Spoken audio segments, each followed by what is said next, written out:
반갑습니다. 한입니다. 오늘은 많은 분들이 블로그를 하면서 놓치고 있는 한 가지를 얘기하려고 합니다. 제가 블로그를 포기하지 않고 몇 년째 할 수 있었던 가장 큰 이유는 단 한 가지입니다. 돈을 많이 벌 수 있다는 것도 이유 중에 하나이지만 그것보다 더 큰 이유가 있습니다. 제가 오래도록 블로그를 지속할 수 있었던 단 한 가지 이유는 정보 전달에 따른 마음의 보상입니다. 내가 전달한 정보가 다른 사람에게는 도움이 되었다는 진실된 내용의 메시지를 받았을 때 블로그를 하는 힘에 있어서 정말 큰 원동력이 됩니다. 이러한 보상은 돈이라는 매개체와는 비교 대상이 되지 않습니다. 보통 블로그를 하면서 많이 사용하는 정부 지원 관련 키워드를 예시로 들어보겠습니다. 청년 희망 키움 통장 키워드가 있습니다.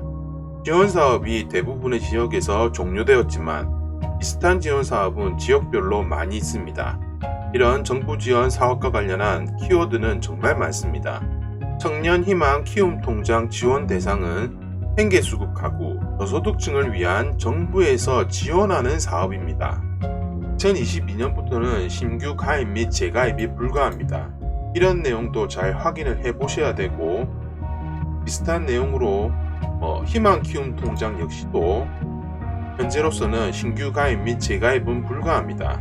하지만 대체되는 개념으로 희망저축 계좌라든지 청년 내 저축 계좌는 현재도 정부에서 지원을 하고 있습니다. 정부 지원 사업과 관련된 포스팅을 하신 때는 현재도 지원을 하고 있는지 종료된 것은 아닌지도 확인을 하시고 포스팅을 하시는 것이 좋습니다. 각 지자체별로 청년 희망 키움 통장은 대부분 신규 가입이 불가능하고 대체적인 개념으로 명칭만 바꿔서 그리고 지원 금액이 조금 낮아지는 감이 없지 않아 있지만 기쁨 2배 통장이라든지 청년 희망 통장이라든지 이런 식으로 지자체별로 대체되는 사업이 많이 있습니다. 그런데 이런 정부 지원 사업에 대한 내용을 블로그에 적을 때 과연 이 글을 보는 저소득층 청년들은 과연 어떤 생각을 할까요? 어떤 사람의 글을 보면 그냥 로봇가 포스팅한다는 생각, 가끔씩은 블로그 내용에 보면 그냥 막연하게 정부에서 지원한다, 3년 가입하면 500만원 이상을 추가로 지원하니 꼭 가입해야 하는 것이 당연합니다 등 이런 식으로 블로그에 돈과 관련된 내용만 적는 분들이 있습니다. 물론 이렇게 적어도 문제가 될 건 없습니다.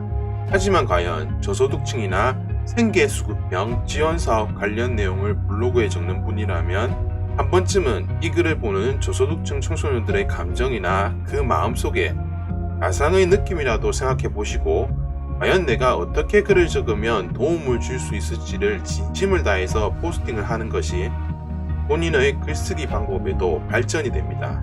내가 장애인이 아니면 장애인의 마음을 이해할 수 없습니다. 내가 저소득층이 아니면 저소득층의 마음을 이해할 수 없습니다. 내가 부모님이 없다면 부모님 없이 자라온 사람의 마음을 이해할 수는 없습니다. 저도 여러분들과 마찬가지입니다. 말로는 이해하고 있을지 몰라도 겪어보지 못한 진정한 이해는 불가합니다. 하지만 우리는 글 속에서 상대방에 대한 배려의 마음을 전달할 수 있는 글은 분명히 쓸 수 있습니다. 여러분들도 이런 분류의 포스팅을 작성하기 전에는 과연 상대방은 어떤 생각으로 이 글을 보게 될까라고 생각하면서 글을 작성하면 제가 분명히 말씀드리지만 글의 내용이 정말 깔끔하고 더욱 풍성하게 된 것을 느끼게 되실 겁니다. 오늘 제가 준비한 내용은 여기까지입니다. 지금까지 환이었습니다. 감사합니다.